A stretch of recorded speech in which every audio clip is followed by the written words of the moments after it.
No one in the Galactic Concord expected humanity to matter.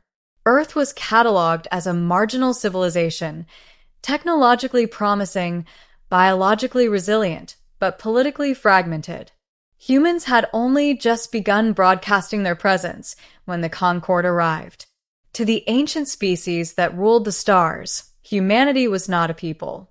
It was a resource. The declaration came without warning. Across every human settlement, Earth, Luna, Mars, and the scattered asteroid colonies, the same message interrupted all transmissions. It was delivered in perfect, cold translation, stripped of emotion. By decree of the Galactic Concord, species designation, human is hereby classified as indentured labor class.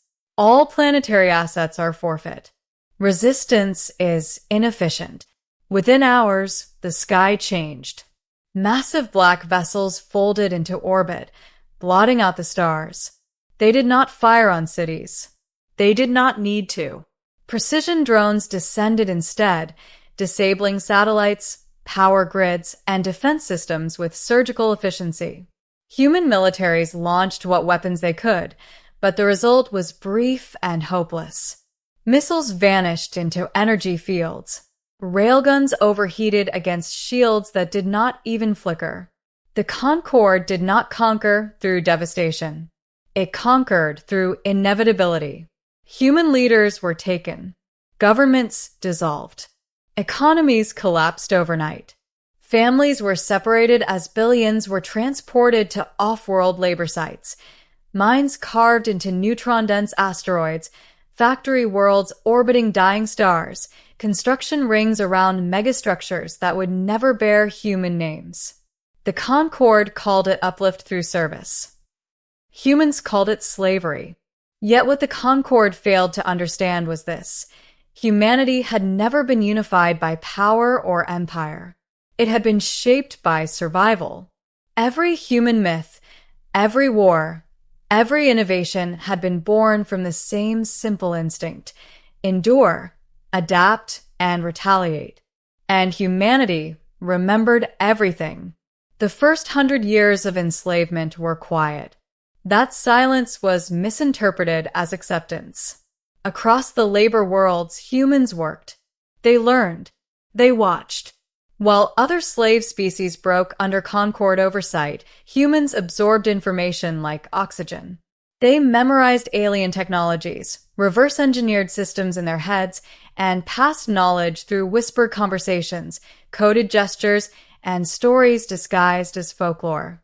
A human mechanic named Elias Cade became infamous among Concord overseers for fixing machines he had never been trained on. A human mathematician solved quantum alignment problems without access to data. A human medic learned alien biochemistry by observing one autopsy. The Concord labeled it biological adaptability. They never considered it preparation.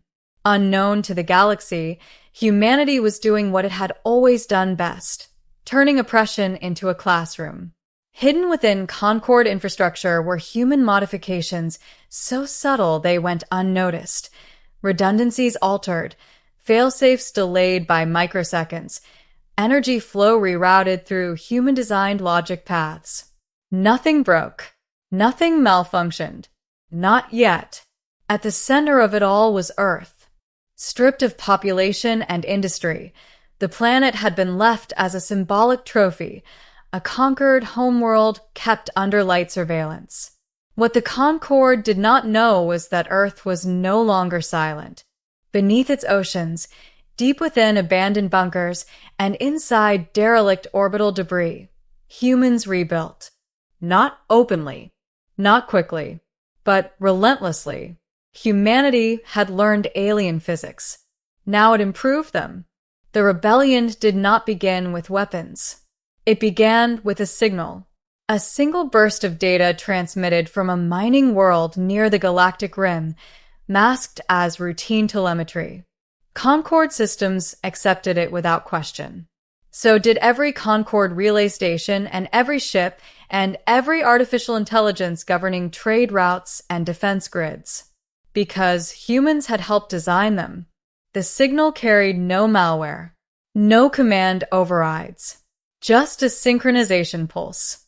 Across the galaxy, Concorde infrastructure paused for exactly 0.7 seconds. In that moment, every human-modified subsystem activated. Energy grids overloaded in cascading failures. Navigation matrices misaligned by microscopic margins that translated into catastrophic errors at faster-than-light speeds. Defense platforms misidentified Concorde ships as hostile targets. For the first time in 10,000 years, the Galactic Concorde lost control of its own machines. The overseers called it a glitch. Then the stars began to burn. Human slave uprisings erupted simultaneously across hundreds of systems. Concorde forces arrived to suppress them, only to discover their weapons misfired, shields collapsed, and ships jumped into empty space or solid matter. And then Earth spoke. The broadcast was simple. It carried no threats, no rage, just history. "This is humanity," the message said. "You declared us slaves. We learned. Now we decide." What followed was not a war. It was a reckoning. Human fleets emerged from concealed shipyards built from stolen Concorde materials and human ingenuity. Their ships were smaller, faster, and frighteningly inefficient by Concorde standards because they were not designed for elegance. They were designed to survive. Human vessels used kinetic weapons accelerated by dark energy slings. They weaponized time dilation, gravity shear, and relativistic mass. They turned logistics into battlefields, collapsing supply routes and starving entire sectors without firing a shot. Concorde admirals, bred for ritualized warfare and predictable doctrines, could not adapt. Humans adapted instantly. They sacrificed ships to learn shield frequencies. They detonated stars to deny territory. They evacuated civilian populations, including alien species the Concorde had enslaved alongside them. Because humanity remembered something else too, what it meant to be free. As the war escalated, entire Concorde member species defected. Some joined humanity. Others fled. Many simply watched in horror as the systems that had ruled the galaxy for millennia unraveled in months. At the heart of the Concorde was the core assembly, a megastructure surrounding a supermassive black hole, housing the ruling intelligences and ancient leaders who had never known defeat. They believed themselves untouchable. Humanity proved them wrong. The final assault on the core assembly was not announced. It was inevitable.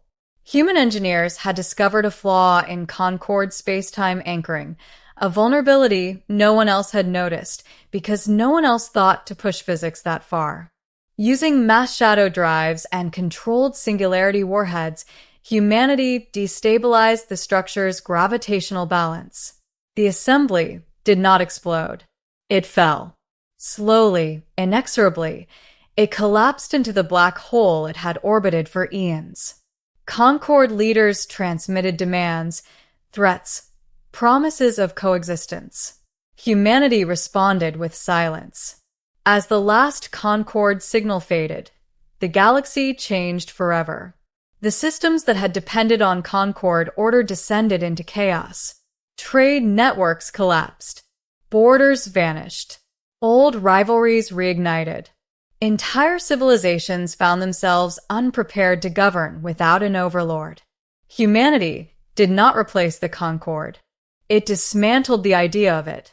Earth reopened its skies, not as a capital, but as a warning.